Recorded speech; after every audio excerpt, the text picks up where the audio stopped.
Welcome to episode 14 of the Michigan Outdoors podcast. As always, I'm Tyler Mihai alongside Justin Tomei and Steve Wyndham. We've got an extra special episode for you today. Our guest is the host of the Wired to Hunt podcast, a leading contributor to MeatEater, renowned author of That Wild Country, an epic journey into the past, present, and future of America's public lands, the whitetail-obsessed Michigan native, the one and only Mark Kenyon. And the Michigan Outdoors podcast is available on Spotify, Apple Podcasts, SoundCloud, and a video edition on YouTube. Make sure to subscribe so you don't miss an episode. And if you're not already, follow us on Instagram as well at Michigan Outdoors Pod. Awesome. So, Mark, opening question. Do you use YouTube Music? No. Thank you. Oh, Do you know it exists? I do know it exists. Okay. But I'm a Spotify guy. Thank you. Okay. Sorry. Thank you. We have this running joke where I don't put us on YouTube Music because I don't think it's a big audience. And every guest that comes on, they're like, oh, do you listen to YouTube Music? And 90% of them say no, but we have 2 out of the 4 listeners in the world in this room. Now, I got to say, though, YouTube in general is the #1 podcast platform now. Yep. Right. Yep. So we're on YouTube, just Yeah. not YouTube Music. All right. With the great video edition.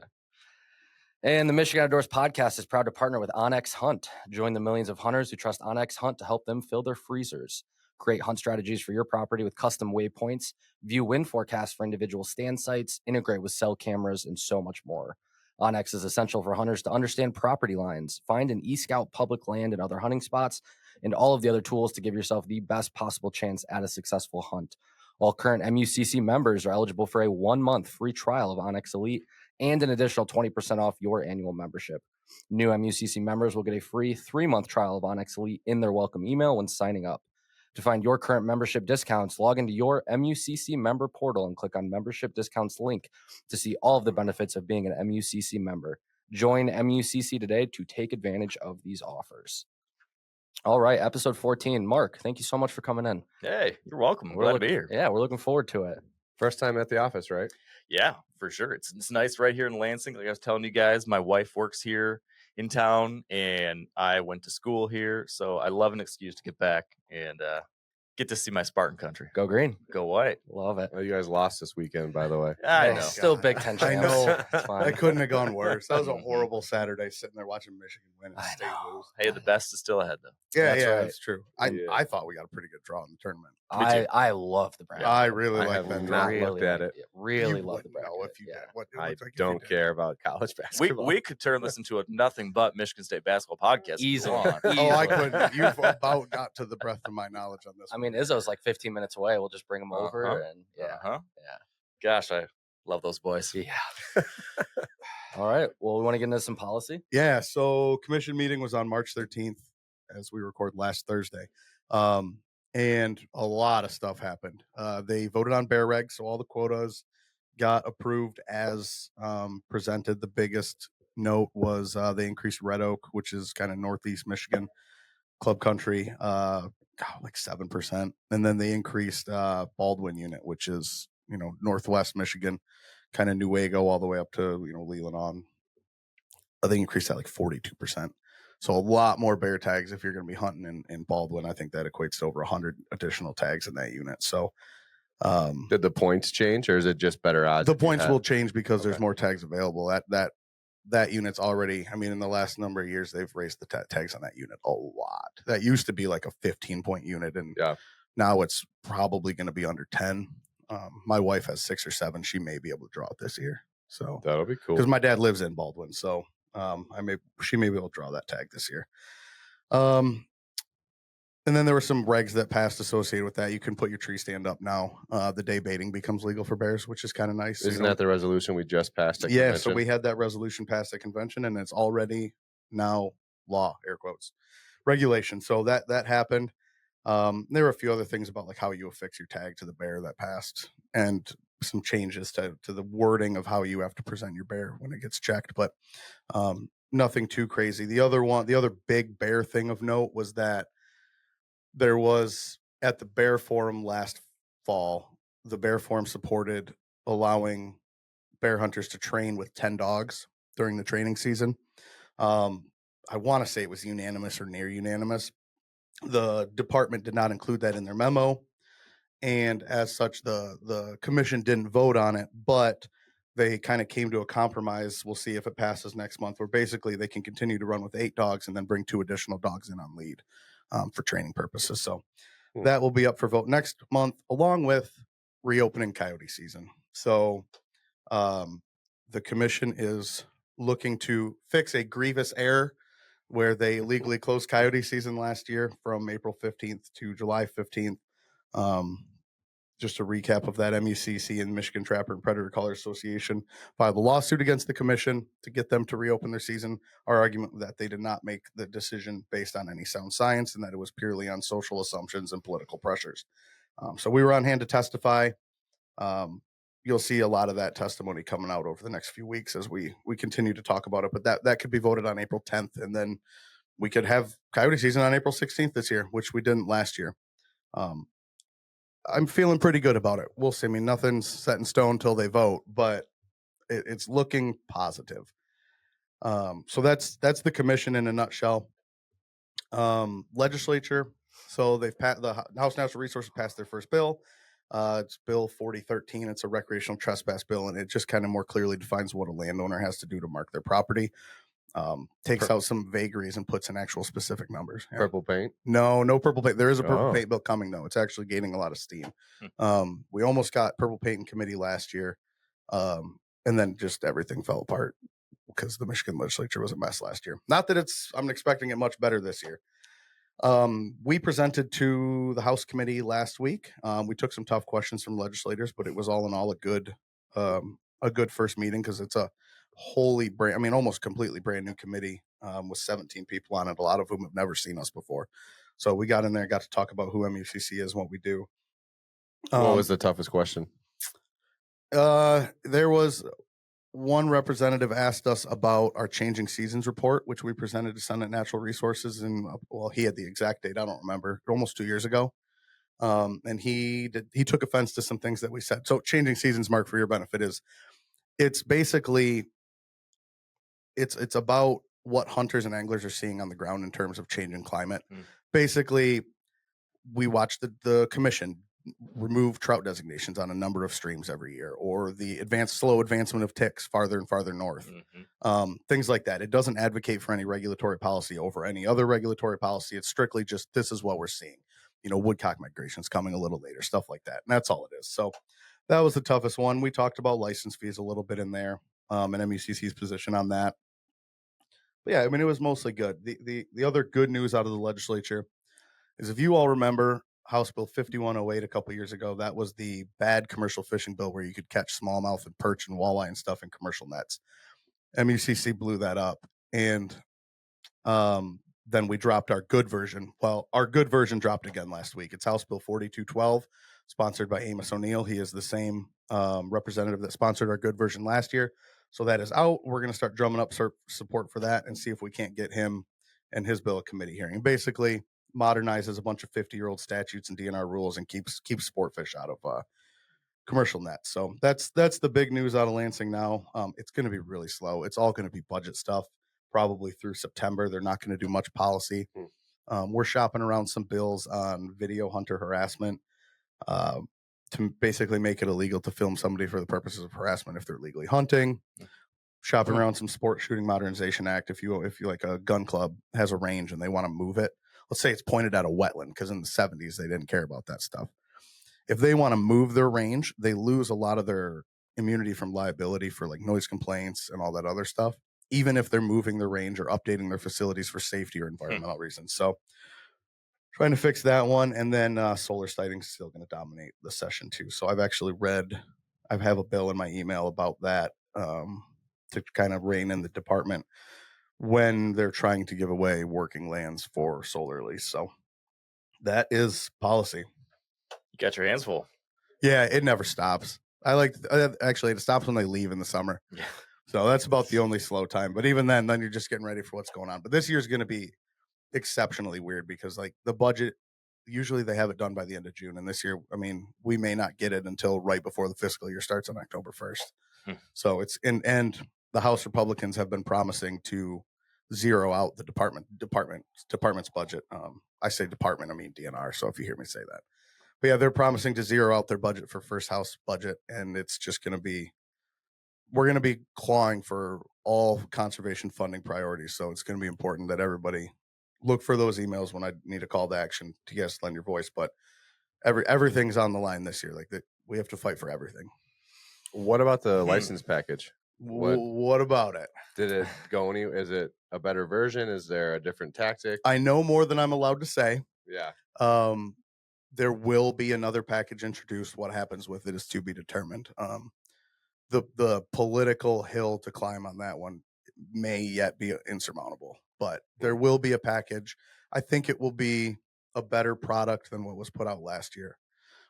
Even if there is not another package, I've been floating ideas for maybe some short-term conservation funding that we can use as stopgaps that are a little more politically palatable until we can find the long-term solution.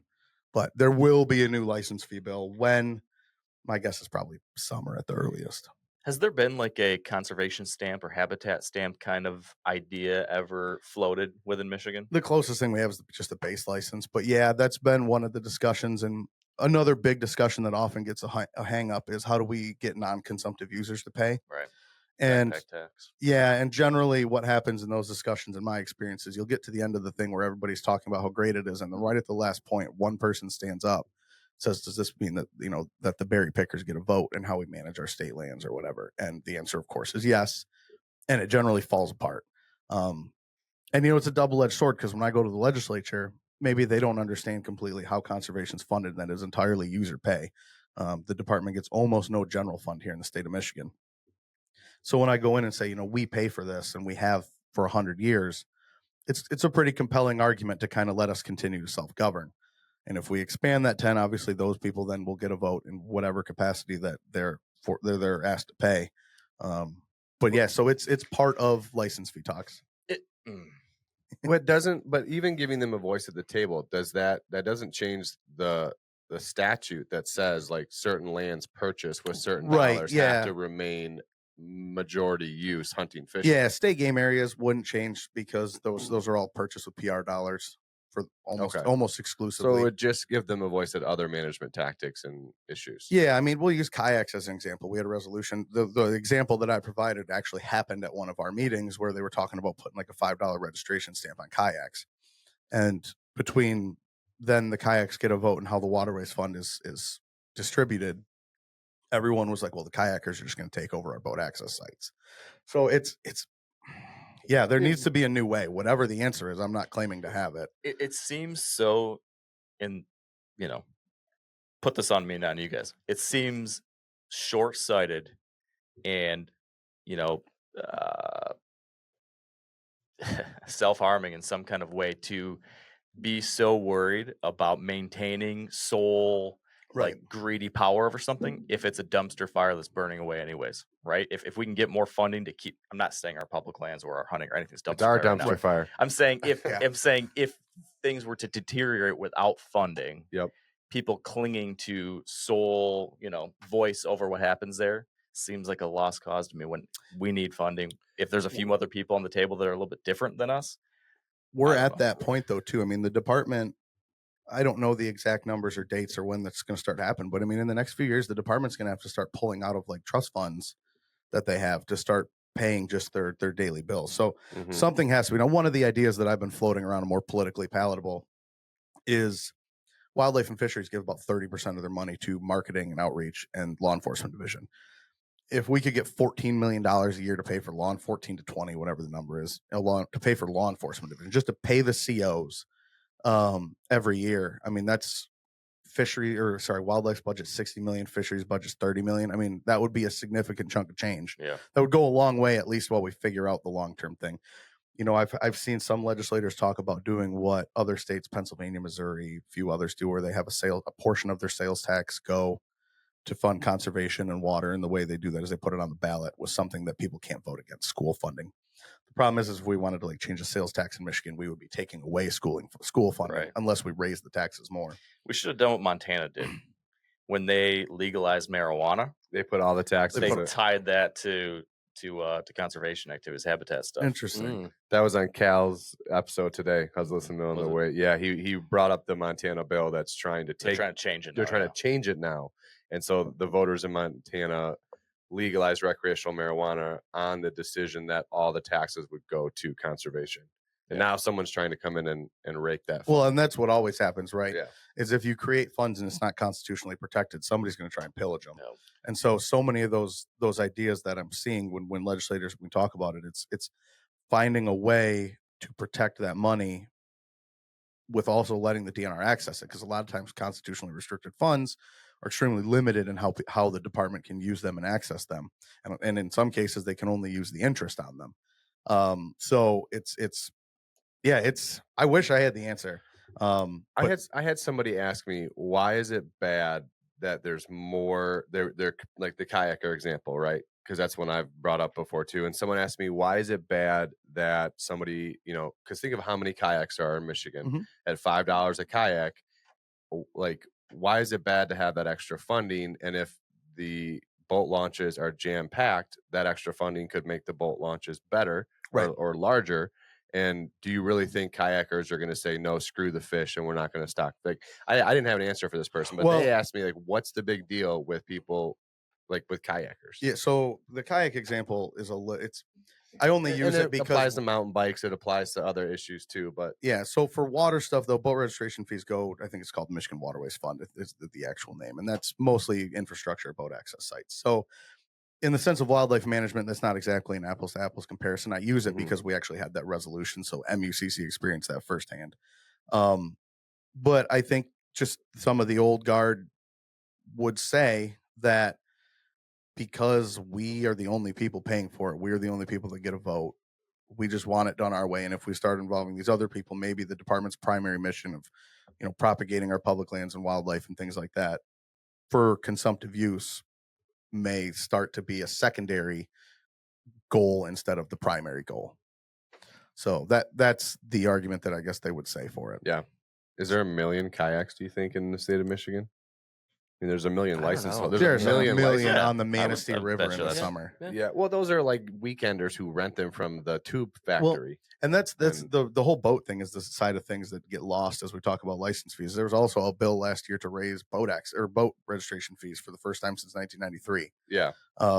Which didn't pass either. But I mean, I can't remember the number, but if we did a 25% increase in boat registration fees in the state of Michigan, it would fill 75% of the backlog that the Waterway Fund has for capital improvement projects. So I think everyone should be paying their way. Yeah, it's not going to go away. We're going to have these discussions. My political feel is that until the House Republicans kind of get their pound of flesh and take all the departments one by one through oversight, I don't think that they're going to be giving anybody anything. And that's why I say, we probably won't see a license package bill for a number of months at least. And if it even moves, it probably won't be till next year would be my guess, because we're on 2-year legislative sessions, if you didn't know that. So happy times. So pay attention. I'm trying to think of a happy thing. Pay attention. Well, the happy note is you referenced the bad fishing bill, and that was killed because we sent 85,000 emails in You want to hear a funny story about that? So there were 31 sponsors on that bill. And between Amy and I, we met with about 24 of them. And we got a meeting one day with one representative, and we were told she does not take lobbyist meetings. So it was very out of character for her that she took this meeting. So I go up to the meeting. I sit down with her and her legislative director, I think, one of her staff, give her my pitch on why the bill is a bad idea. And then she's like, okay, cool. You said your piece. Now let me hear you. And she just starts chewing my ass. You've shut down my office for 3 days. My constituents can't. You need to shut off the emails. I'm like, well, I'll be happy to shut off the emails. Remove your name from the bill. Yeah, okay, I'm not going to do that. You need to shut off. And I go, ma'am, I'm sorry, but this is something that's important to my members, and I have to give you bad news. MeatEater picked it up this morning, and it went national. We recorded with Cal's Week in Review. Like, this isn't going away anytime soon. And her legislative director just said that. But yeah, so when we do get involved, like the conservation community, we killed it fast. Mm-hmm. That sponsor shop, or that the primary sponsor of that bill, shopping his bill again right now. But we did so much damage to it. I mean, we made waves. It was probably the biggest call to action that I can remember. A lot of people can remember. We shut down the Capitol for 3 days. It's encouraging. Yeah, it really is. We have influence. Yeah, it's our power of collective voice. Yeah, we do. That's what we're here for. All right. Anything else in policy we want to touch on? I'm trying to think of something happy then with coyotes will hopefully get open back up. If they do, we're going hunting on the 16th. Happy policy. We took us 2 weeks to enact a resolution from convention. So there you go. Tree stands for bear. Actually, I'll give a happy one. So last year we passed House Bill 5737. It was the only unanimously passed piece of legislation that I was aware of. And that was our mentored hunt expansion, where we allowed for individuals with special needs or cognitive impairments to get a mentored license indefinitely, because you could age out. When you hit 10, you have to buy an apprentice license. You get 2 years. And if you can't like comprehend a written test, but you can perform the physical duties of hunting with help, you could legally age out of being able to hunt. We passed this legislation last year. At the show, a grandpa came up to us this past weekend in Grand Rapids and asked about that license, because that would help his grandson who was about to age out of hunting. And so I got with the DNR on a Saturday, their license guy, told him everything he needed to do, and that kid's grandkid's going to be able to hunt again. So that's a happy thing that I can end with, at least. Good news. Power of MUCC. It was great. You know about the youth mentor trick to get points, right? It's not a trick. He's talking about it like he's gaming the system. Most people don't know. I know. I'll tell you offline. Okay. Your kids are young enough to be on the youth. Yeah, we don't license. want you to spoil our elk point chances. Yeah, exactly. Once in a lifetime. All right. Well, the Michigan Outdoors podcast is proud to partner with GK World Championship Calls. As a proud 100% Michigan-based company, GK has built a reputation for delivering customer service that is second to none. With some of the most accomplished callers in the world, they have been successful in winning every major title in the goose calling circuit. GK is also proud to be a sponsor of numerous hunting organizations all over North America that make it a priority to get the young men and women involved in the great sport of waterfowling. They strive to educate the youth on the importance of conservation, safety, and respect for the sport. MUCC members receive 20% off their order with our exclusive discount code found in your MUCC member portal. One day we're going to be big enough to have ads inserted into the podcast and not have to read them live. I like the live reading. Yeah. It gives it a certain spontaneity. You can throw some things in there. More organic. Yeah. Keep folks on their heels. Yeah, when he screws up, we get to make fun of him. Yeah. I think that's the way to do most it. episodes. Yeah. We should go back to that. Yeah. All right. Well, Mark, we'll get on to you and we'll talk about you a little bit. You want to give us a little bit of your background and kind of what you do and where you're from and just kind of how you got to where you are today? So yeah, I can give you like a high level intro and you guys can let me know where you want me to really jaw, if anywhere. Sure. But yeah, so I have kind of a multi-pronged career. People always ask me like, what do you do? Or what's your title? Like I'm buying a new truck and when I'm taking care of all the bank work and stuff, they're like, well, who do you work for? I'm like, so-and-so. And what's your title? I'm like, contributor. Yeah, I'm like, I don't know, this and kind of this and this. And he's like, oh, can I just write content executive? I'm like, sure. That sounds good. Okay. Yeah. But yeah, so I work full-time for MeatEater. I am a host of our, a number of our TV shows and films and the Wired Hunt podcast. Do a whole bunch of different things for MeatEater there on the content side. And then I also write. I've written a book, that one right there, That Wild Country, an epic journey through the past, present, and future of America's public lands, I believe is the subtitle. Got it. Nailed it. And thanks. And working on my second right now. So that's the main gig. It's basically storytelling and educating, inspiring, and creating content in many different ways around the intersection of hunting, fishing, and conservation. So that's what I do. It's been a long journey kind of to get to where I am now. I started, out of college in like the business and tech world, and then slowly was able to build my own thing that then led to me, eventually being here at MeatEater. So that's the Cliff Notes version. And you're from Grand Rapids, right? From Grand Rapids, Michigan. West side, best side. Yep, from the west side, and then kind of floated around places around college, and then ended up down in the south central part of the state now. Have you ever lived out of Michigan ever? Like for short periods? Time? Yeah, I lived for a summer internship in New York City. How was that? Well, it was eye-opening, educational in certain ways. It was fun. I was 21 and, in New York City. Yeah. But it was also miserable in a lot of ways because I couldn't hunt, fish, do the things I love. But that summer, the summer of 2008, was when I was inspired to start Wired to Hunt. So because I was there and couldn't do the things I loved, I was like, how do I scratch the itch? while I'm stuck in the cement jungle. And so I started the website, which then led to everything else in my life. So they look at you weird in those cities when you tell them to hunt too. oh yeah. I lived in Indy for about 5 years, and like they couldn't fathom that I go sit in the woods and shoot stuff. I lived in Seattle, and that was now what I had the interesting thing was I lived both there in Manhattan, and then I also lived outside San Francisco for a while when I had my prior full-time job. And both of those places with people who were not exposed to hunting in the outdoors at all. You got weird looks at first, but I would say I got 97% not nasty thoughts and accusations, mostly curiosity. Yeah. Lots of people very curious to learn more about it, very intrigued when I explained to them that it was not like Bambi. It was not like, right. the nasty social media post of the one bad apple, but actually that there was something deeper there and interesting. So, it led to a lot of great conversations and situations that I think helped me, formulate my approach to communicating about these things. That's helped me in all my subsequent work. So, well, we talk about the 80-10-10 here, where 10% of people are for hunting, pro hunting, 10% are very against. It's that 80% in the middle that are just curious and just intrigued. And those are the people that we want to educate and just tell our story the right way. For sure. Are you familiar with the Michigan Wildlife Council? Yeah. Yeah, they actually did some polling. It's like 94% of Michiganders support legal and regulated fishing, 82 or 84% support legal regulated hunting, and like 52% support legal regulated trapping. Yeah. Michigan's way better than some other states. So we're pretty fortunate in that regard. It's a big part of our heritage here. Yeah. So that was how I got here. So what an interesting road. How was it whitetails? Like, we talked about the bear eggs earlier in the episode. Like, I'm curious to know if you've ever harvested a Michigan bear, or like if it wasn't trapping, if it wasn't duck. I mean, we have a big waterfowl state here. What was it that got you down the whitetail path and really kind of been that expert for MeatEater, and just with the passion of it? Was it a first deer? Was it the deer camp? Was it just something about them? Like, what about whitetails that got you so hooked? Yeah, well, it was in part by default, because that was like what my family did. So I grew up in a family that if we were to do something outdoors, it was either fishing or it was deer hunting.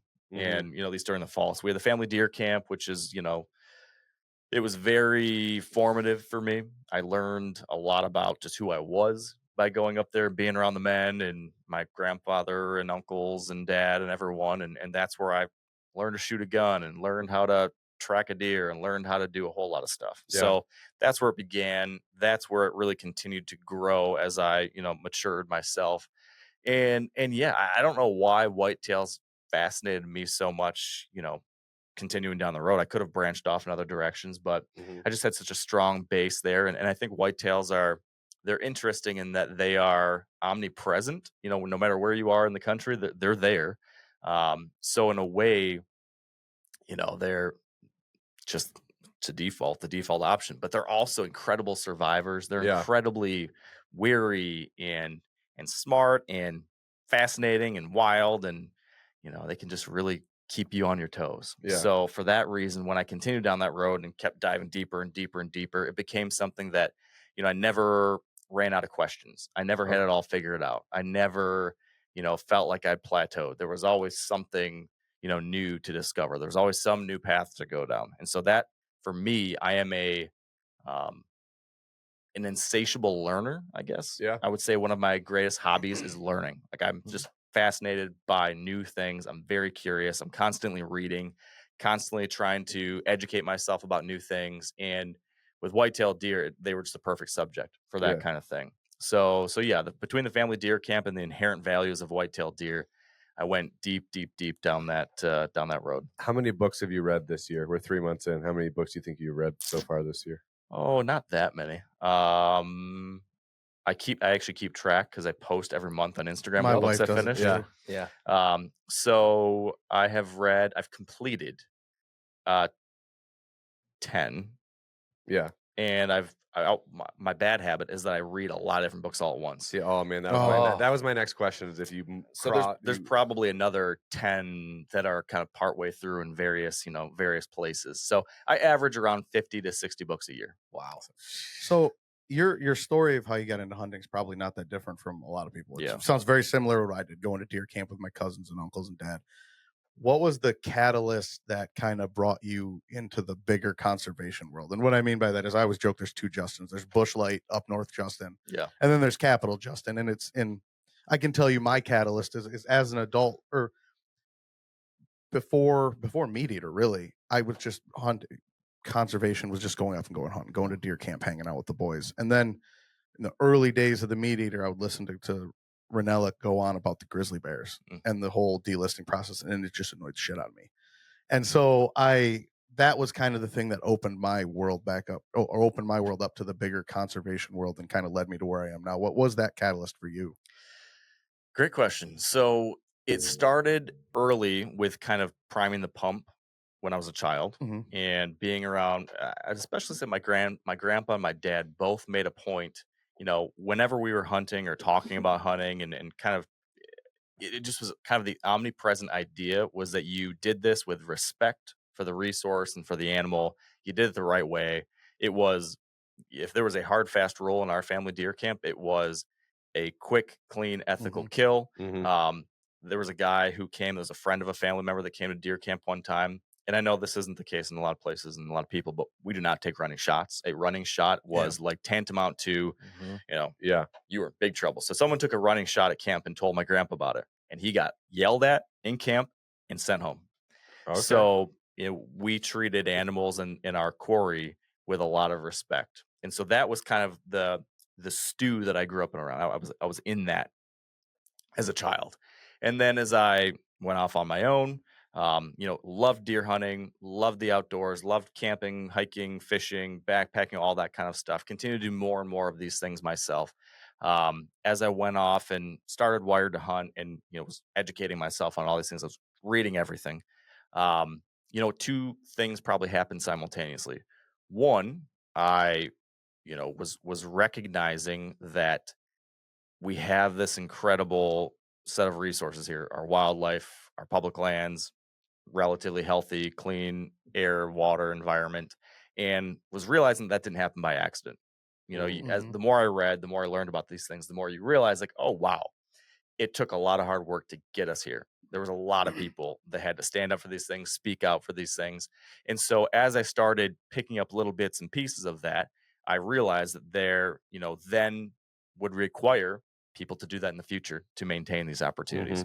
And so around, early 2000, I started Wired Hunt in 2008, which is, I graduated college in 2009.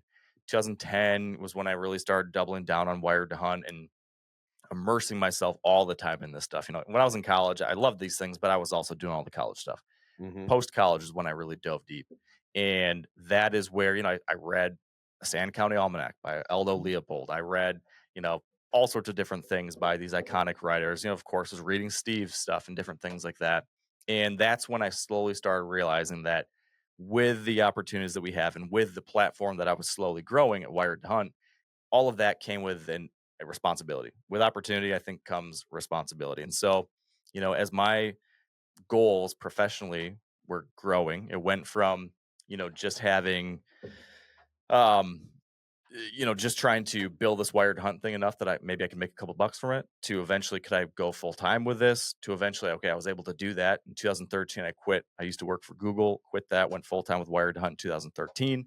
And then it was like, can I just survive? Can I make enough to pay my mortgage? And then, over the next year or two, I realized, okay, I've got that.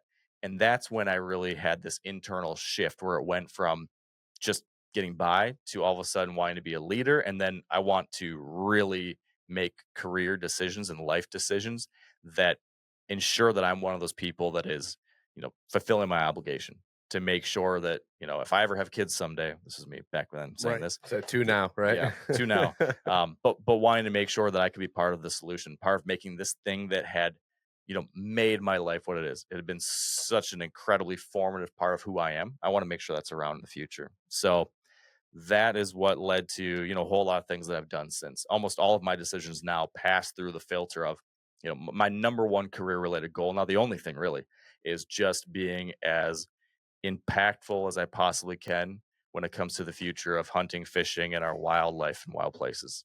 And that's been informed and grounded in, a lot of time out there enjoying it and benefiting from it. And then, of course, having kids, it makes all of that so much more tangible. When you Mhm. think about the future, all of a sudden it's not just, you know, altruistic, think about other people. Now it's a little bit selfish because I've got two little Yeah. guys that I Mhm. love so much, and they deserve the same incredible opportunities I had.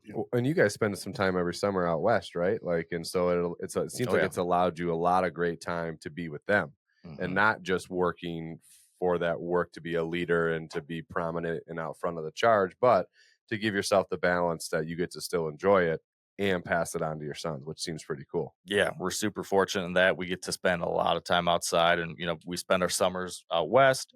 My youngest, he doesn't appreciate this yet, but someday he's going to have some pretty good stories. When he was 4 months old, he camped for 3 months straight almost. Yeah. When he was a Wow. year and 4 months old, he did 2 or 3 months. We had an old camper that we renovated, and we lived on the side of the river, the Yellowstone River, Nice. all summer. That's awesome. And so he just grew up hanging out in a campground next to the Yellowstone. Do you have Uh, Starlink? How do you get internet? How do Yeah. you do podcasts Well, out this there? was way back in 2018. Okay. So there's no Starlink back then. So we just used our cell phones as best as you could to pair to your computer or drive to Livingston and town. work in a Okay. coffee Yeah. shop. Drive into town. hmm That's my daughter's getting into camping. She loves it. You've actually met her. I'll show you the picture. Oh, yeah? When we had your book signing. Oh, nice. Yeah, she was a baby then, but yeah.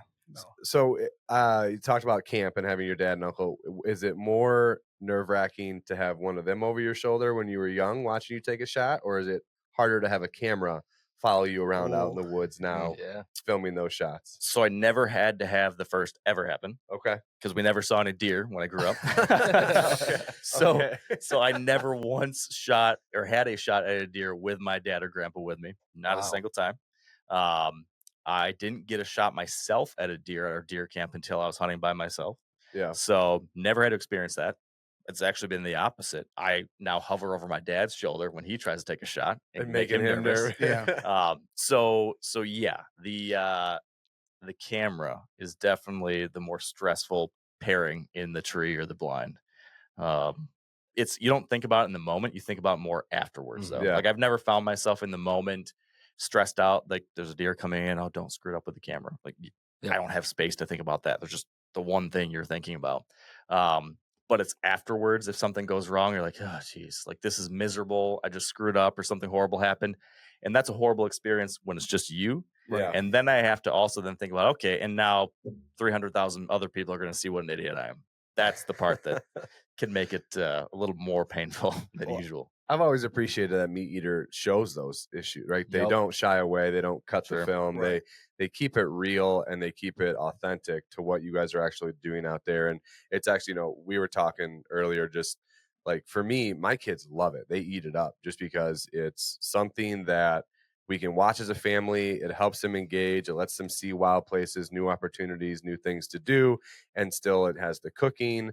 And honestly, like we spend most Friday nights just sitting around watching old rerun episodes. But it's neat that, while we hope those misses don't happen, it's cool that they show them in their authentic form. I'll double down on that too, because I grew up, I didn't hunt. I grew up fishing. I've been fishing since I was Adult 3. onset hunter. Yeah. And so I was Love always, my dad grew up Cheerleading. hunting. He was an FFA. He was doing all these things. Cheerleader. And I always wanted to get into hunting. I just never had a vehicle to get into it. Right. And right after college, I moved to Colorado. I was living out there for 3 years. I got into MeatEater.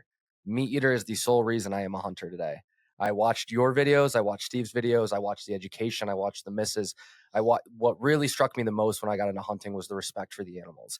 And MeatEater does such a good job of portraying that respect and how to be a good sportsman and conservationist and all of that.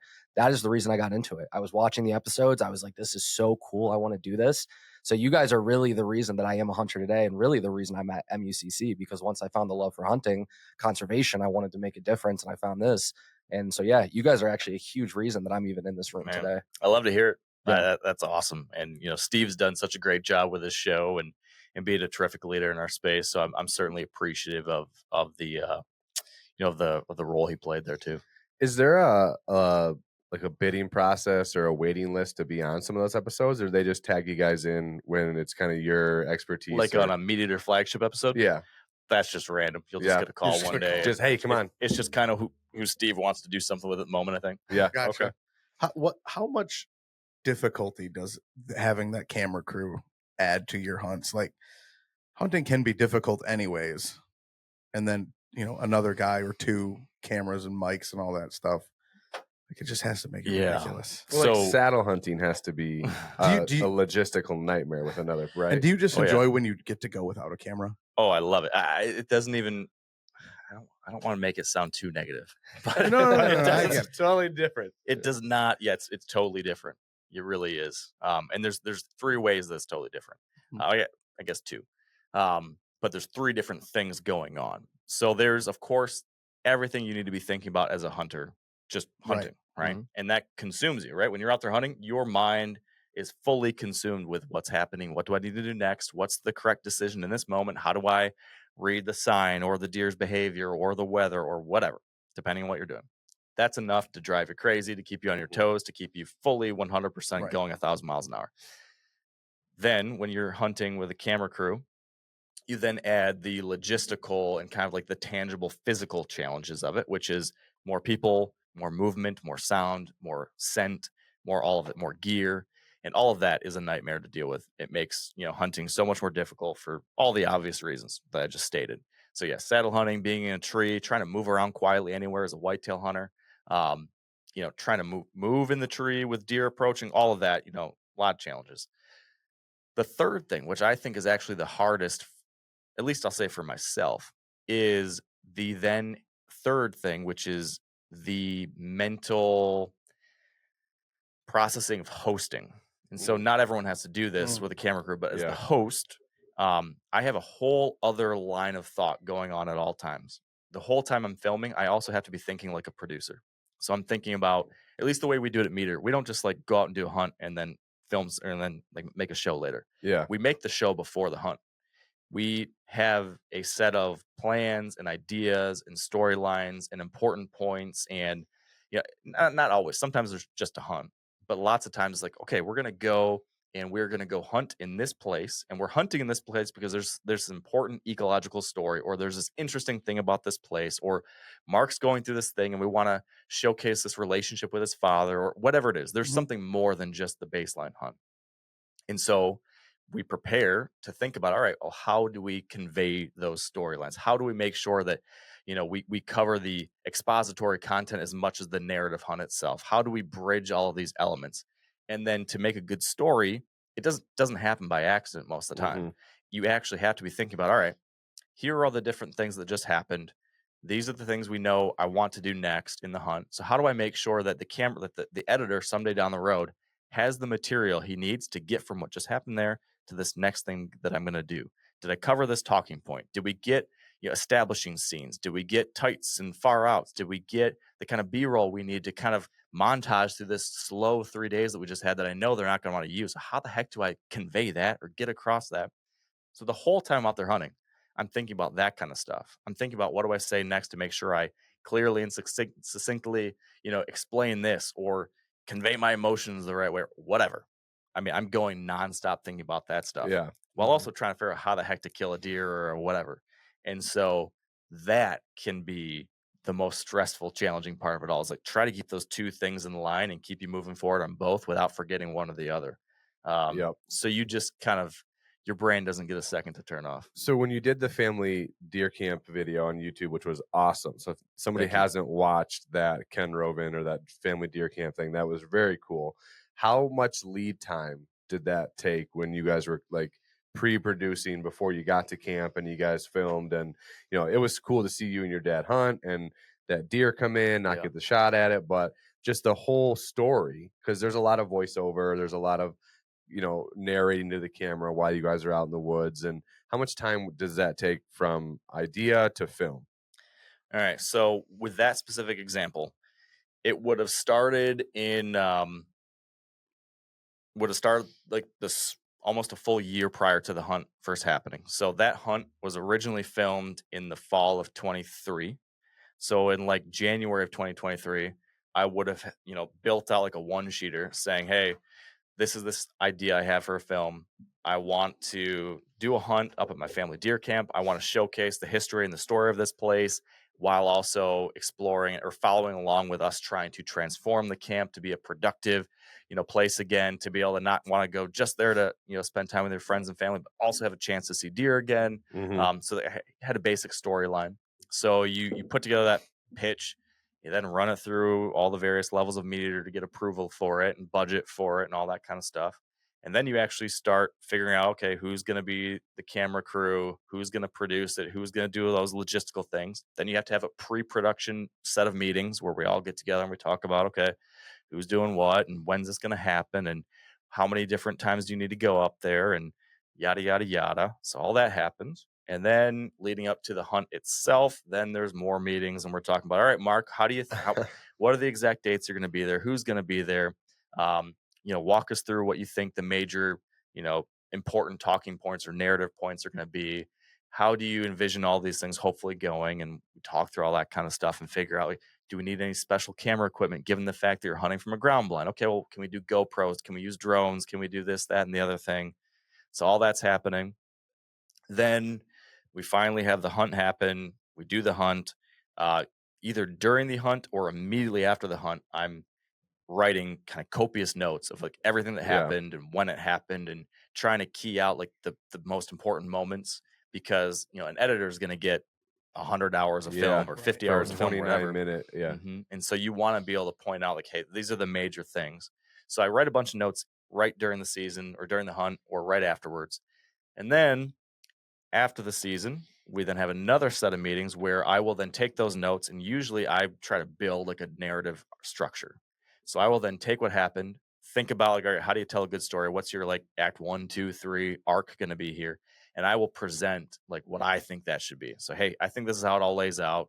This is where I think like this is how we establish it. This is how we kind of rise into some tension, some excitement. This is the kind of climax. And then here's how we wrap it up. Here's the key moments. Here are key like little talking like conversations we had or moments that I thought were special. And then we'll have a meeting. We discuss that between usually the person who filmed it, the person who will be editing it, someone who's like called a producer, which is kind of like someone who manages like logistics and high level stuff, and then myself. And in the case of the Michigan hunt, we had that this fall. So we were working on this cut so we filmed it in 2023. We were not editing it until 2024, fall of 2024. Yeah. So it's like October and we're having these meetings and I'm writing, we put together a narrative arc. They did a rough cut. So usually there'll be like the first cut of the episode and then I get to review it. And it's usually pretty rough and there's lots of stuff that has to be changed, but you get a general sense of what's there. Yeah. And we watched that first rough cut and I just remember thinking, this just isn't going to work. We didn't see hardly any deer. There was no action. It was just, there was very little to work with. It was a very disappointing hunt. We had just really poor conditions. Everything we hoped that would happen didn't happen.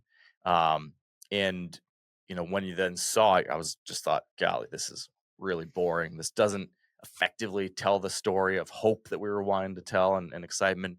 And so we had this meeting and talked about a bunch of things. And I was like, okay, we can cut to try to make it less boring and just make it shorter.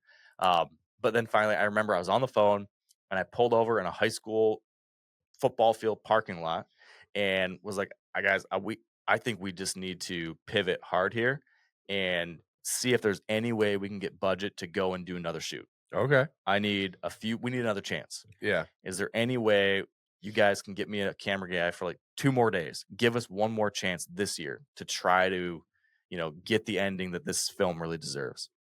And you were hoping to harvest. Well, right? Yeah, hopefully, of course, wanted that. Yeah. But if hopefully something, like hopefully see a deer or have a little action or something that gave us some excitement and hope.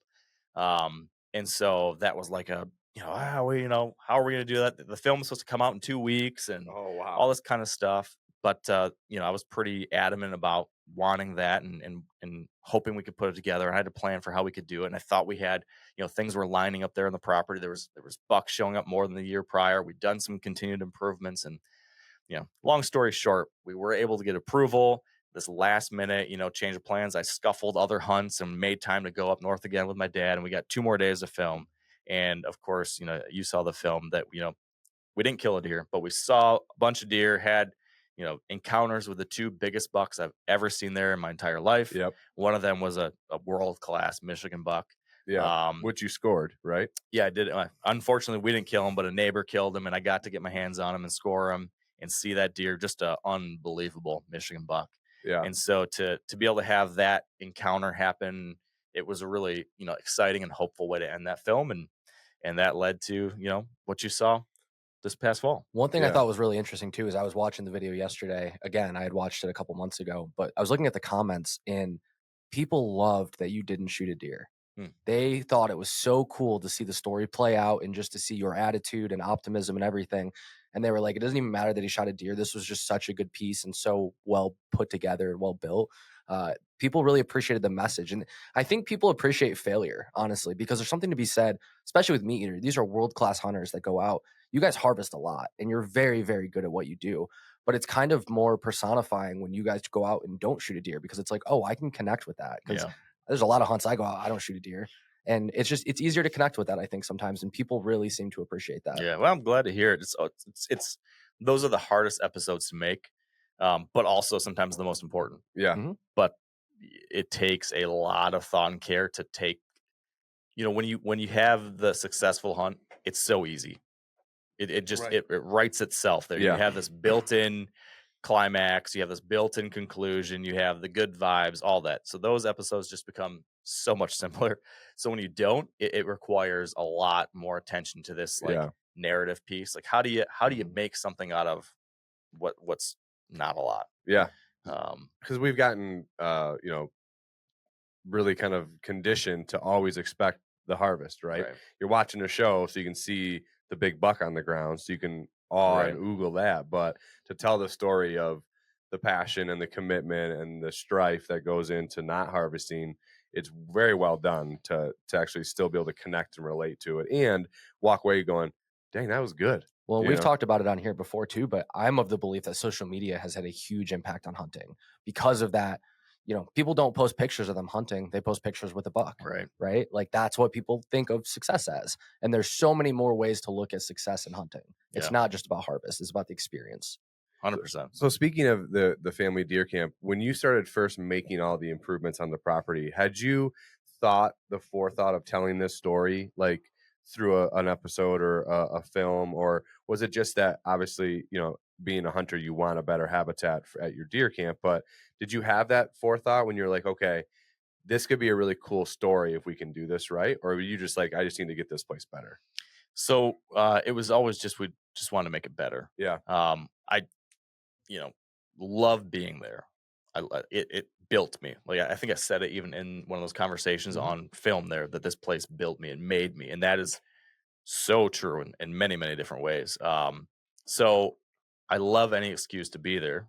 And I also want this place to be productive. I want my dad to be able to see deer there. He doesn't hunt as many other places. I get a lot of opportunities. Yeah. That's my dad's place to get to have any opportunity. So I want him to have a chance to see critters again and to, you know, put a buck on the pole. And I want to make sure that when I'm able to bring my kids up there, that they have a chance to experience some of the things that I did when I was younger. So, you know, we always wanted to try to just bring it back. It was so special early on when I was a kid, and you know, it's just a little bit different when you've got a real chance to see deer and to get a buck on the pole and all the fun that that brings with it. And we've been missing that for a while.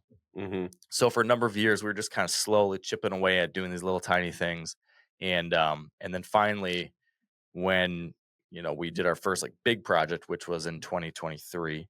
I don't think it was. I don't even think we thought. Well, I take that back.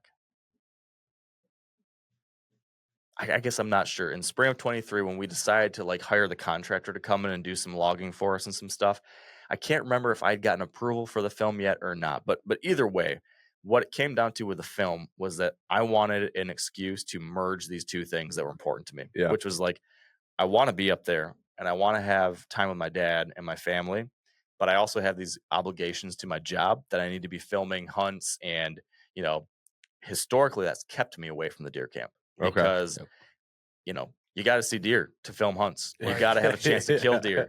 And the problem was like, it's really hard to make a show up there when you see so little activity and no one's killed a deer in a decade and all that kind of stuff. So I thought, let's try it. Let's go up there with my dad. He'd be happy to shoot any buck. So if we could make these improvements, and really the biggest thing was there's a story here to tell that's not just about like a single hunt, but the story of the history and the place and what it means to our family. And that was something that I felt kind of an obligation to do, you know, and tell that story the right way for my family and for the history there. And so again, that's why I when I kind of made the hard push to get this second chance, I really wanted to tell this story the right way, and it deserved to be told the right way. And honestly, I still wish it could have been better, but we did the best we could. No, it was And great. I mean, from a viewer standpoint, like my kids watched it and they're like, "Can we get a deer camp?" And I'm like, "Yeah, hold on, let me not work for a nonprofit, but one day we might be able to." Yeah. So Yeah, we're really fortunate. yeah, it's awesome. And so then, speaking of like habitat work and the stuff you're doing, how is working for wildlife going? Is that still up and running this next summer? Are you getting things on the docket? Because we had a great event in 2023 when you came to Michigan on the first tour, and we did the brush pile building up in the Kalkaska area. And There was only one problem with it.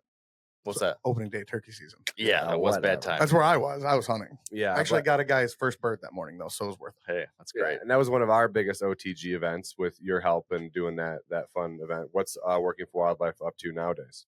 Yeah, so I'll just give you guys kudos again for everything you're doing with on the ground. I think one of the really cool things about MUCC is how grounded you are in volunteer efforts and getting folks involved and out there, and it kind of ties in perfectly to this.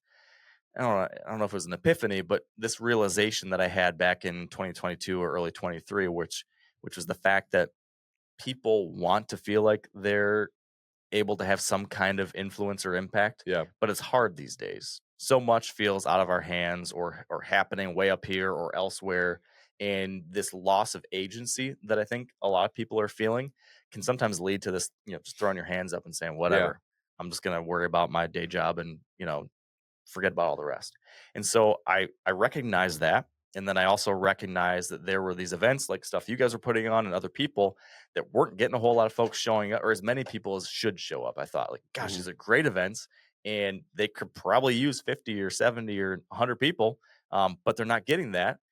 What's the problem? And the problem in most cases across the country when I was looking at things is that just a lot of people didn't know. Yeah. And when you talk to someone, they're like, oh, yeah, I'd love to go something like that, but how do I find out about it? So there was this connection issue. And so I thought, well, what if I just use my platform and my own personal, myself to, bring attention to these places and get out there and do it myself, lead by example. I bet you we'd get more people getting involved in volunteer events. And then by doing that, people realizing, oh, wow, I can make an impact. I do have, some power as an individual, and it's a lot of fun. So that's what led to me starting this tour. We've done 10 events now. The last one was just last weekend or 2 weekends ago, I guess, at this point in Kentucky.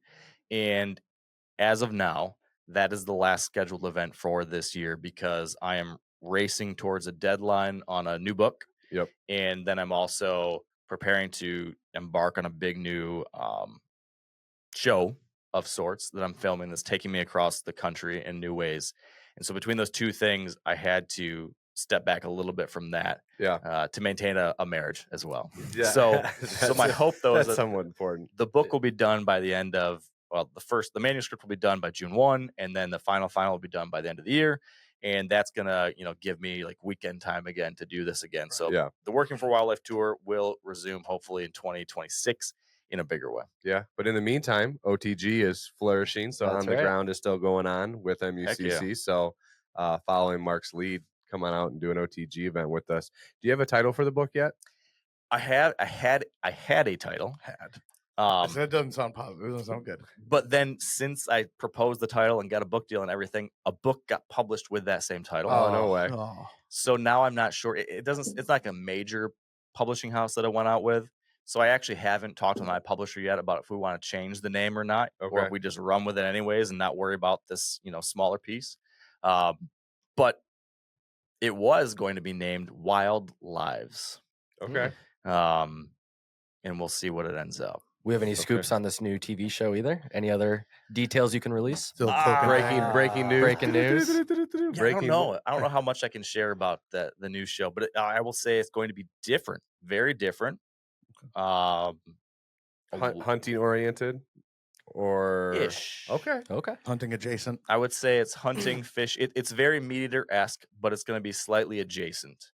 Okay. A wider scope. Doing some exciting new things, but still creating stuff that is for the hunting and fishing audience. involved with species and places that we care about, but doing it in a slightly different way. That's kind of new, exciting. Very cool. Well, so you're talking about the new book too, and then a new TV show. What's the process kind of like for you to go between writing and digital media creation? I mean, how did you move from being mainly a writer into digital media, and then how does that relationship kind of work? Yeah, so I'm not sure if there was never a moment where I thought, oh, I need to make a shift from one thing to the other. I always had the mindset that I needed to be everywhere and fluent across all mediums. I guess, when I go back to like what my title is and how I said I'm never quite sure how to, what to say, I think I could go really zoomed out and simply say a communicator.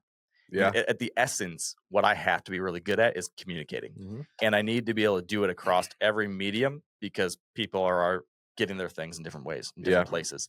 And so I've going back to like the education obsession, I'm constantly trying to sharpen the blade in every different mode of communication that I can. So I'm reading books about becoming a better writer, and I'm consuming different videos about learning how to produce videos, how to be a better storyteller, how to use social media, how to build a podcast, how to build a YouTube audience, how to communicate in these different things. So we've constantly been working on that for the last 15 plus years. And then I would say the one thing that, comes up is that you do need to think about what stories or what topics are best handled in what medium. Mm-hmm. So there is some thought there. Like, okay, here's this thing I'm passionate about and I'm excited about. Is this best explored in a film or a book, or is this just a podcast? Yeah. And sometimes it's all three, and there's a lot of interplay between those things. But I would say most of my decisions around what I work on now, pass through, I don't know, 3 filters maybe. They've got to pass 3 tests. Yeah. I have to be able to get it approved by MeatEater. So that's number one. So I have to make like a business case, like this fits our pitch business goals, our audience. This has to serve our audience and our business and all those kinds of things, just to check like the baseline stuff, right? And then it has to be something that passes that kind of mission focus that I mentioned for me now, which is I really want to be very focused and not taking on things that take me away from mission-oriented work, which is doing things that are going to benefit the future of wildlife, wild places, hunting and fishing. So can it pass that test? And then finally, then how do you do that in a way that engages the most possible people in the most, I guess for lack of a better word, engaging way? Because I think a key thing that I've learned, and a key thing that continues to be hammered home to me as I dive into this more and more, is that there are very few minds or hearts that have ever been changed with a fact or a figure or a diagram. Yeah. It's usually a story or emotions that actually change people. And so, or help an issue or shift the trajectory of a cause. And so everything I'm doing now is thinking about how do you find the intersection of those 3 things. And that's what led me to this new show. And that's what's led me to this book I'm working on right now. And what led me to that first book. And who knows what I'll be doing in 10 years, but I'm guessing it's going to follow a similar path as that. So are you like just the host, or do you play a producer role as well with the show, or how does that intertwine? Because I mean, like, you've got a litany of producers at MeatEater, right? And they all probably have they have their set of projects they're doing. Do you get to come on and say, hey, I want to help produce this, or I have the idea and I want to host it? Yeah. How many touch points are there for you? Yep. So you make a good point. I would consider my role as also producer. Okay. So like a co-producer. Yeah. So I am like what I think in like Hollywood, they call it the showrunner of sorts. I think, I'm not quite sure, but I come up with the idea. I pitch the idea. I have this whole proposal of how I think it's going to work and what it's going to be involved and all that. And then, I get approval from folks above me. They say, yeah, we'll do it. Then I get paired with a producer. And so then me and that producer then have all these discussions around kind of fleshing that out, the idea out more. Where exactly do we want to go? How do we manage the budget for this kind of thing? What other like experts or people do we need to bring in? And then we'll start me and the producer talking about, okay, who's the right camera operator or operators for this? And so that's usually like me and one other producer. Do you have a favorite camera person? I have favorite camera people depending on the situation. Okay. So very diplomatic. I like it. But have you ever thought about being a lobbyist? It's very situation dependent though. Like when you're doing a whitetail deer hunt where you're going to be up in a tree, I need a ninja. Like I need someone who's very good at, that's a very unique skill set that not a lot of good camera operators have. Yeah. Even in, like within MeatEater. So like a challenge I faced early on was that you'd get these experienced guys that film Steve and different things out west who were great camera guys, but did not have the experience and skill set to climb up in a tree using a saddle and sticks, know when to move, know when not to move when there's an animal at 20 yards. Like a Western hunt is like a 500-yard game. Very different. Very different. And they're walking around and they're, it's very different. For me, it's like we're within 30 yards and we're climbing up and down trees in the middle of the night and you're sitting still for 13 hours straight. And so early on, we kind of had to do some culling of the crew to figure out who had that skill set and who didn't. So yeah, I'm getting now to a point now. I've been with the company long enough that I've got a handful of people that I really trust for like the elevated deer hunts. Yeah. And now I have some people I've worked with on more of these, on the ground, Western, Alaskan kind of experiences. And so I've got some people now. Very cool. And then I've noticed that a lot of the MeatEater crew or on all the different channels or the hosts, they give their producers a lot more shout outs lately and they're talking about how much they help them. Do you have a producer assigned from the inside out yet? So I have the producer for this new show. Yeah. His name's Jason. Good dude. So we get kind of bounced around to different people for different gigs, but Jason Rorig will be the man for this fun new project. Shout out Jason. Jason. Can you tell us where the first project is for Sure. He's going to keep prying. Where you might as well tell him my the last show. question. This is my last question. Where's the first shoot at? So as of right now, and this is all subject to change, but as of right now, I will be going to Southeast Alaska, all on the coast with some really big bears. Very cool. Oh, I like where this is going. Cool. I like it. I like where this is going. That's a lot of fun. Very cool. Stay tuned. Yeah. When you have no drop date yet, no release time yet? It'll be sometime in 26. 26, yeah. So we're going to film this fall and winter and maybe even in the spring. And then sometime in 26 will be out. Okay. What's your favorite hunt you've done with the MeatEater flagship or even just through your time there? Do you have a favorite one picked out? Oh, great question. I mean,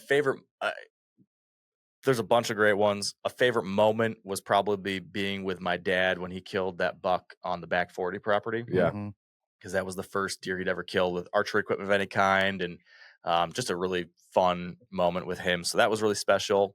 But probably the caribou hunt that I filmed with Steve, the very first thing I ever did with MeatEater, that was up in Alaska. That was just like one of those lifetime life list experiences, being dropped 120 miles away from civilization in the middle of the Alaskan tundra, living out there with grizzly bears in camp and thousands of caribou flowing around you. And that was Doug, right? That was with Doug, yeah. That's when you ate the eye fat? Yeah. Does that taste like bread dough?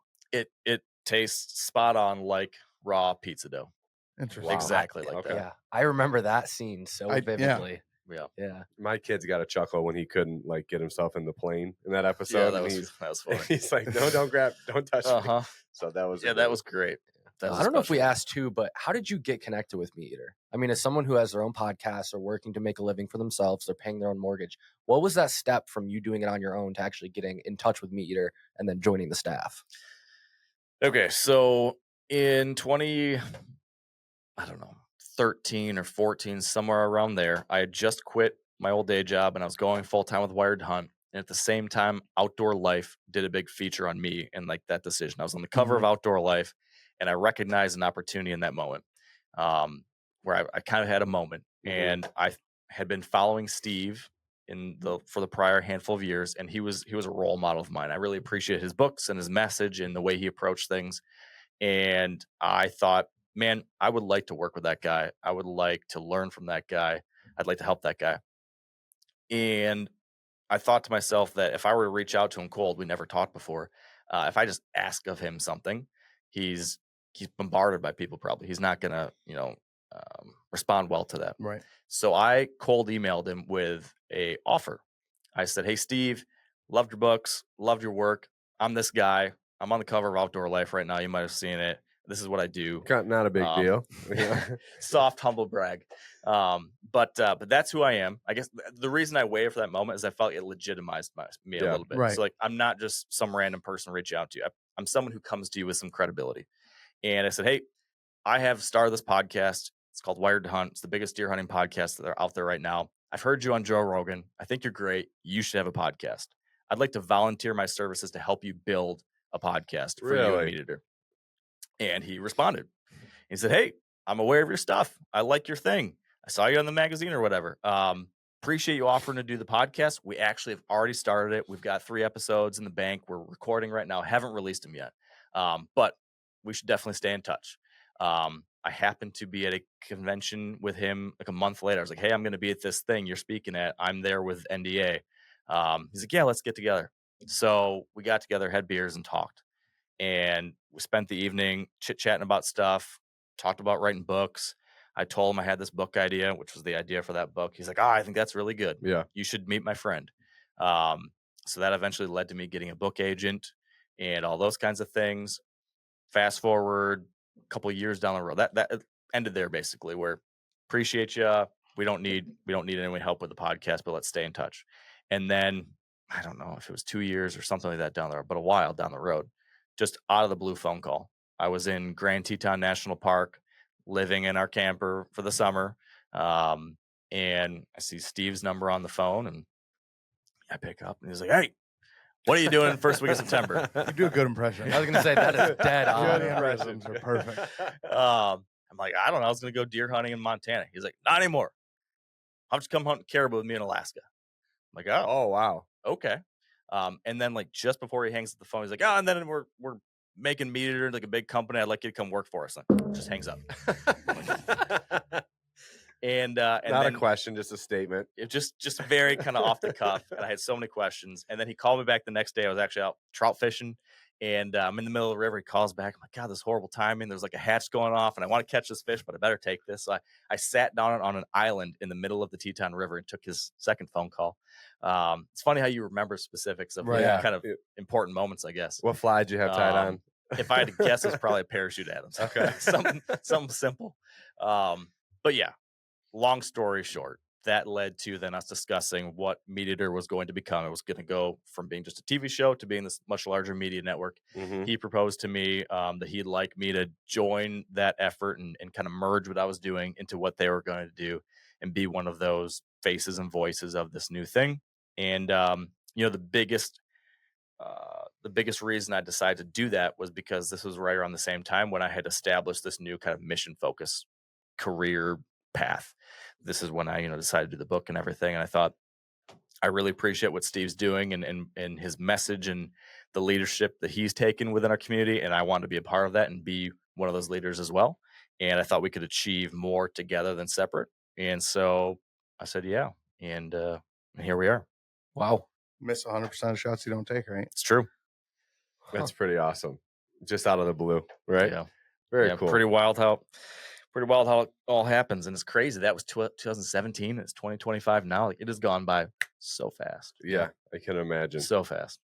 And then, so, you talked about fishing on the Tetons, and I know you're a big fly angler. We have a mutual friend in Alan Crater. And he talks about how meticulous you are. Yes. Spreadsheets and you guys were talking smack. I saw that. I did see that. So how has that, does that play well? Did that start because you were patterning deer, or you wanted to track which fly you used and what fish it caught? Or does that come from your tech background, being on the tech side?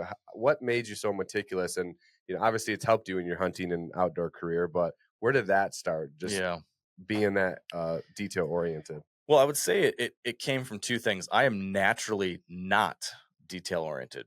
Really? So like my truck's a mess, just that. Well, it would be if I let my lesser self control it. Okay. But I have recognized that in myself and have forced I've forced like practices and tools and frameworks around me to not let that happen. Conscious decisions. Yes. So like if I don't write everything down or keep everything in place, I'm stressed and everything's going on in my mind a million miles an hour and I can't keep track of what to do and I'll forget things. And so that happens sometimes in my home life. And then I get in a lot of trouble with my wife and whatnot, right? So I've learned, like, I live in a planner. I have a planner where every single day I write down, I have like the day scheduled out in half-hour brackets, and I keep track of like the top 3 goals for every day and then all the other to-do lists. And, that's even on the weekends, I try to do that. And so that just keeps me like on focus and pointing in the right direction. And I think that came from my dad. So my dad is very goal oriented and structured. He's a spreadsheet guy. And so I thought he was a big nerd when I was growing up in that kind of way. And I didn't do those things. But when I finally got into the real world, I realized that I needed those things. Yeah. And so then I naturally, with whitetails, that just became like an obvious answer to all these questions I had about deer. So again, like I loved how deep you could get into it, as we talked about earlier. I loved it was just very fascinating to me, the idea of trying to figure out what deer do and when and why. And so once I had all these questions and I realized there were all of these data points out there that maybe if you could discern a pattern, it could help you understand the answers to those questions. It then became obvious, like, okay, if you keep it up on all in your head, like you used to do, it'll just be a mess. So what do? You got to put it down somewhere. And so that's what led to the spreadsheets and all of my spreadsheets are the best. strange things. Are you a journaler? Do you journal as well? Or is that not so much your thing? Well, it's one and the same kind of. So I don't do like an elaborate journal, but I do like every day. The note section of your planner. My note section has like 3 things I'm grateful for, like 3 great things that happened yesterday, or 3 things on my mind. Yeah. So that's kind of my journal. So that's kind of how I operate. Awesome. Spreadsheets, I can't get enough of them. Yeah. I'm going to self-deprecating here, but I did like a 1,000,000 cell spreadsheet for fantasy baseball. I put every player in with all their projected stats, all their stats from the years prior, and then I wrote my own formula to normalize and do everything to score it. Good for you. I took first or second every year we had the league. And then I also do the same thing for like video game calculators. So I'm just a huge nerd, so I get it. True. Yeah, correct. Fact check, true. Well, and Mark, you've talked a lot about that mission focus that you have in life and really having that driving factor. Kind of zooming in a little bit more on Michigan, because there's a lot of things going on right now in the natural resources world, public land, stuff like that.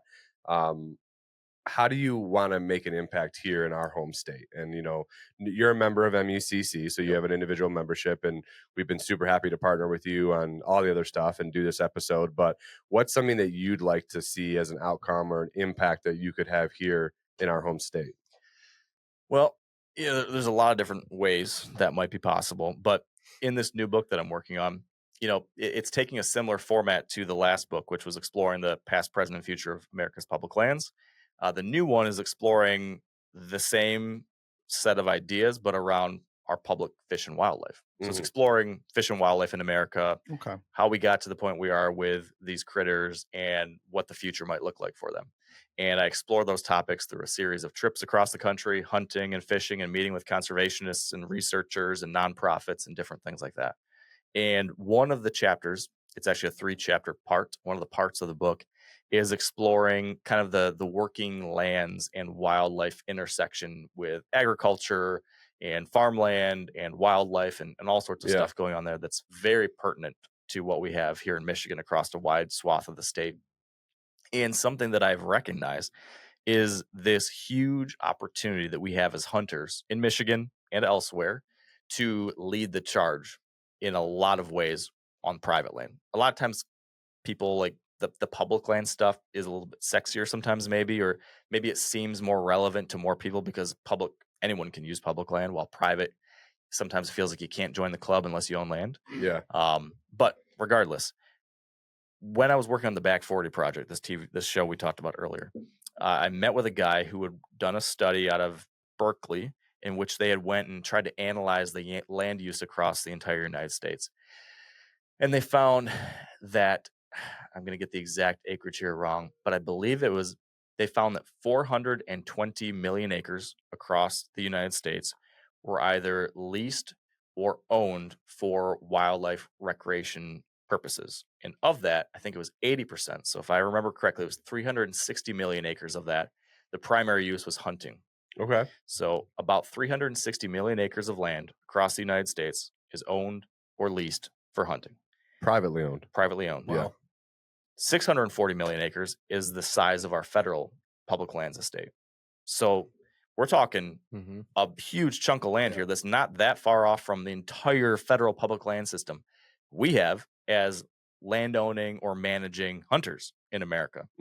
So when I saw that scale that we have access to, it's eye-opening that you realize, oh, wow, if hunters decide to do something on all of that land, it makes a nationwide impact on wildlife. Yep. And there is a whole swath of different species across the nation right now that are not doing very well.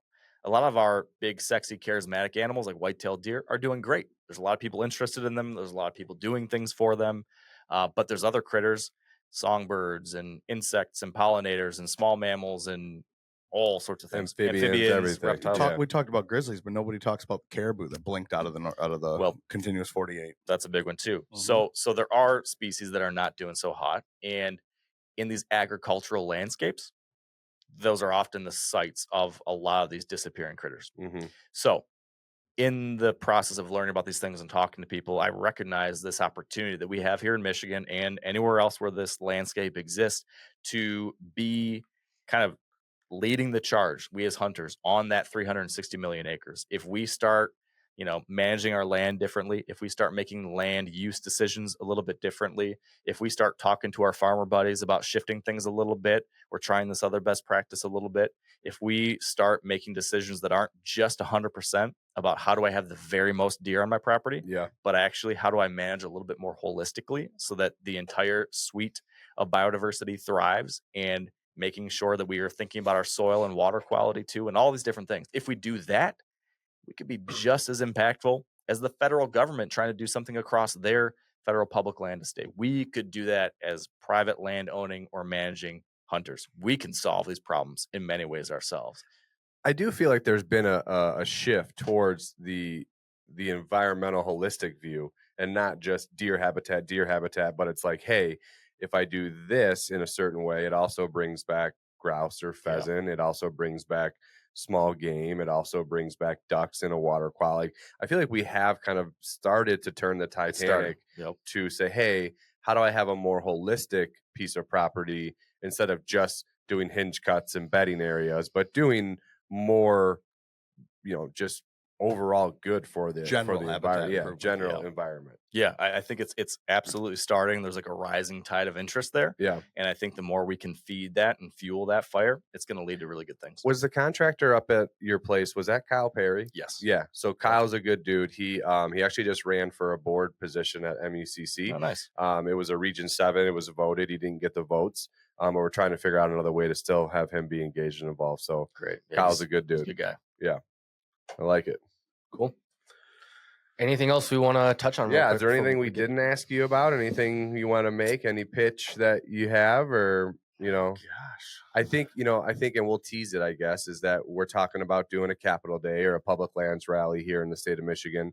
MUCC has historically done camo at the Capitol when there's a topic or an issue we need to promote or oppose. But I've always been under the mindset that continuous relationship with the legislature, with the department, with the decision makers is very vital, so that when issues do arise, we already have a relationship established and we're not just on the lawn screaming. But we've been talking about, you and I have thrown back and forth a couple ideas of doing a Capitol Day.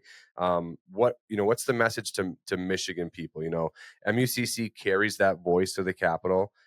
We have 40,000 members. If we had 100,000 members, our voice is louder. If we have 250,000 members, there's not a decision that's going to be made without checking in with us. But what's your voice to the average hunter who's maybe not part of an NDA, because you're on the board of NDA?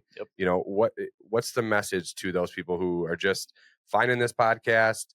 They're not really engaged or involved. And I know Cal does a great job talking about how easy it can be. Yeah. But what's the message to Michiganders that, you're here with them in the state? Yeah. Well, I think, to a lot of what we talked about already, if you live in Michigan and you hunt or fish, I know that you have had incredible experiences out there. You have seen the benefits of having, whether it be public lands or healthy wildlife populations or the right to hunt and fish. Those things are incredible privileges that we have been granted and that we have the opportunity to partake in. So if you think about those experiences, think about one of those moments with your son or your daughter or your grandma or grandpa or mom or dad. Close your eyes, imagine that place, that time, feel what that felt like, and then imagine, wanting to continue that down the line or lose that opportunity. If you want to keep that going down the line, it is going to require for all of us. I am very confident in this now, that we simply are in a day and age where we cannot sit on our laurels and just assume somebody else is going to guarantee these things in the future. It's going to require our involvement. our voices. And that said, these days, there's a lot going on in the world. There's a lot of different ideas. There's a lot of different priorities. And there's a lot of people that care about different things than we do. So if you want to make sure that your issues and our beliefs and that our priorities are prioritized, we have to make sure that the people making decisions recognize there's a bunch of people that care about this stuff. As they say, if you don't want to be, on the plate, you better, I don't know how that damn saying goes. I think the saying is something like, if you don't want to be, you got to be, if you want to see at the table, if you don't want to be on the menu, you got to be at the table. Something like that. Yeah, Amy just said that at whatever the it is committee last week. Yeah. Basically, you got to be out there making sure that there are people realizing that there is a voter base out there that cares about these things. So we need to make sure these issues are a priority. I think the idea of showing up at the Capitol is simply at least the way I'm thinking about it, is a demonstration of the fact that there are a lot of people that care about these things a lot. And when it comes right down to it, our elected officials oftentimes want to keep their jobs. If they want to keep their jobs, they need to keep an ear to the ground on what their constituents and what their voters care about. And so we as hunters and anglers have to continue a dialogue with those elected officials. I don't think our job is finished when we vote in November. It's something that we need to continue to, maintain that back and forth with these folks. That, hey, I voted for it, or hey, I didn't vote for you, but this is something that's really important to me. And you, as my representative in the government, you got to hear me out. And I would ask for you to, do this, that thing, or the other. And so, as Cal and I talked about the other day, I think that, as a Michigander, absolutely join MUCC, become a member of whatever other conservation organizations, align with your passions or beliefs or priorities, but then really think about ways that you can engage with, whether it be the commission or your elected officials. Emails, phone calls, they're really easy. Testimony, any of that. All that stuff is not as scary as I think some people think they might be, as scary as I maybe thought they once were. Just making a phone call. I remember before I ever called an elected official, I thought that I was going to dial, my senator up or my congressman, and there's going to be someone on the other line who's going to argue with me about what I said, going to fact check me or something. And instead, it's just some staffer who's like, okay, absolutely, sir, whatever you want me to say, and they pass it along. 9 times out of 10 is an intern. Yeah. And so there's nothing to worry about. Yeah. Make your voice heard, be a participant, whether you voted for these people or not. You are doing a patriotic duty in informing your elected officials of what matters to you and letting them know, hey, you're doing great, or hey, on this thing, I don't love what you're doing.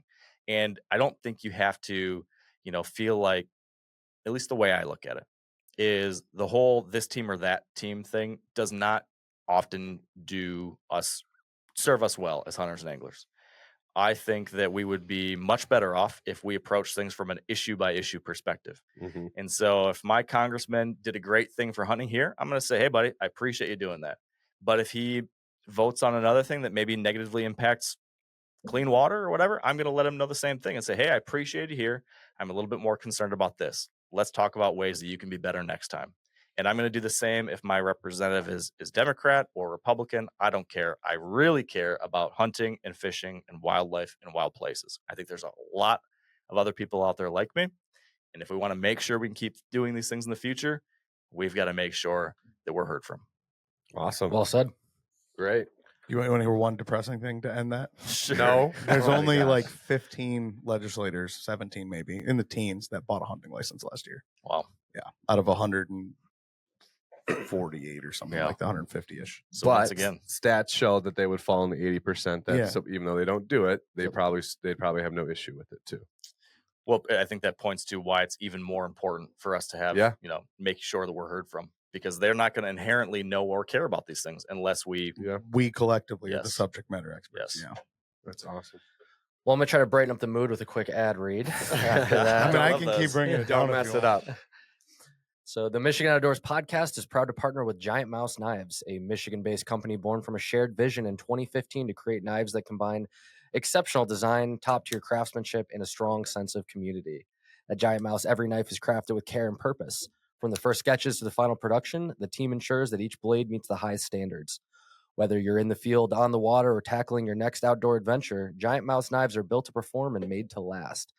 Explore their full lineup of exceptional everyday carry knives at giantmouse.com and follow them on social at Giant Mouse Knives for updates on new releases and exclusive drops. MUCC members receive an exclusive 25% off their order with the discount code found in your member portal.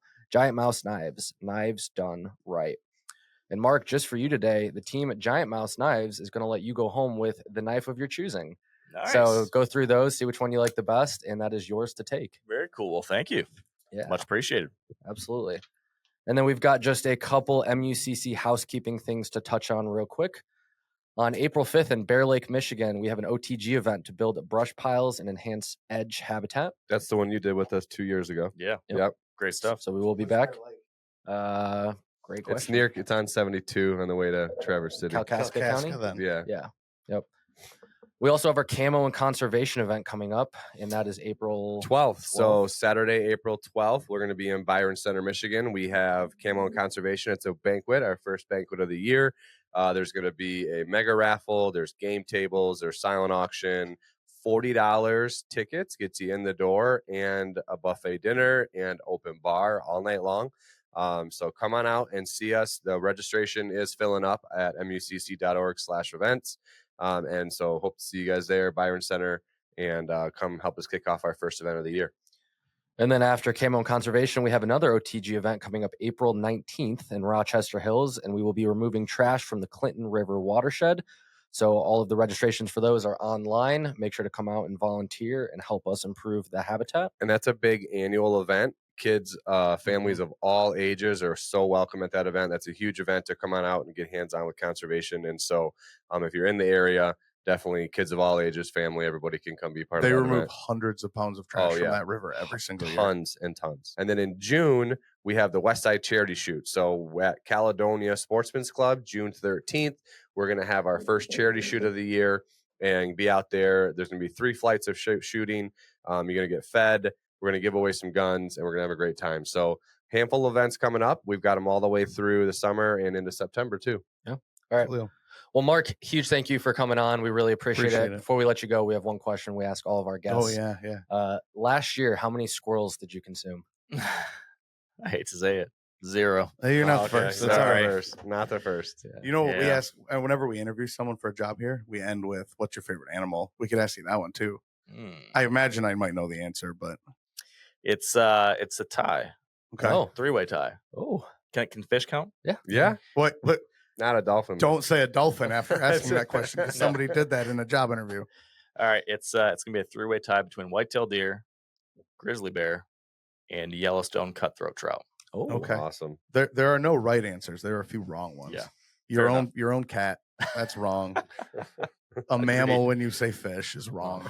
And mythical creatures are wrong. Yeah. Wolves are wrong depending on if you want to protect them or hunt them. Fair enough. So. Yeah. All right. Well, that'll wrap it up for us. Mark, thank you again. It's been great. We really appreciate you coming on. Yeah, thank you And guys. for everyone else, make sure to give us a follow, and we will see you next episode.